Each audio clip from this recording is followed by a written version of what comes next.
உங்களுடைய அர்த்தாஷ்டம ஸ்தானத்தில வந்து இவ்வளோ நாள் இருந்து உங்கள கஷ்டப்படுத்திட்டு இருந்த சனி பகவான் அவருமே இந்த ஆண்டு துவங்குறதுக்கு முன்னாடியே மார்ச் மாதமே வந்து மீனத்துக்கு வந்துட்டார். மீனத்தில் தன்னுடைய குருவுடைய வீட்டில் சனி இருக்கார், அங்கே புதனும் இருக்கார், உங்கள் ராசியில் செவ்வாய் இருக்காங்க. ஸோ இந்த நிலையில் தான் இந்த ஆண்டு துவங்குது.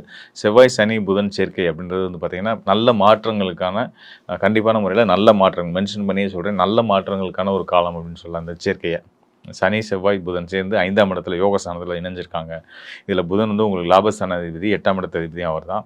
சனி வந்து உங்களுக்கு 3ஆம் இடத்துக்கும் மற்ற 4ஆம் இடத்துக்கும் அதிபதியாக வந்தவர். அர்த்தாசிரம ஸ்தானத்திலிருந்து தொல்லை கொடுத்துட்டு இருந்த சனி பகவான் விலகி 5ஆம் இடத்துக்கு மனோஸ்தானத்துக்கு வந்துட்டார். அது சுபகிரகமான மீனம், குருவுடைய வீடு. ஸோ அங்கே இருக்கக்கூடிய சனியோ செவ்வாயோ புதனோ உங்களுக்கு நல்ல பலன் தான் செய்வாங்க. உங்கள் ராசிநாதனே செவ்வாய் தான். அதனால் இந்த கடன் சார்ந்த போராட்டங்கள் அதை நினச்சி மனக்கவலைகள் நிறைய இருந்துகிட்டு இருக்கும். அதெல்லாமே கூட இந்த ஆண்டு துவங்கி 2வது மாதம் வைகாசி மாதம் 12ஆம் தேதி ஆங்கிலத்துக்கு மே 26ஆம் தேதி அதுக்கப்புறம் வந்து உங்களுடைய கடன் சார்ந்த பிரச்சனைகள், ஆரோக்கியம் சார்ந்த பிரச்சனைகள் இருக்கக்கூடிய சிக்கல்கள்லாம் விலகி எல்லாத்துலேயும் மேம்பாடுகள் அடைய போகுது அப்படின்னு சொல்லலாம்.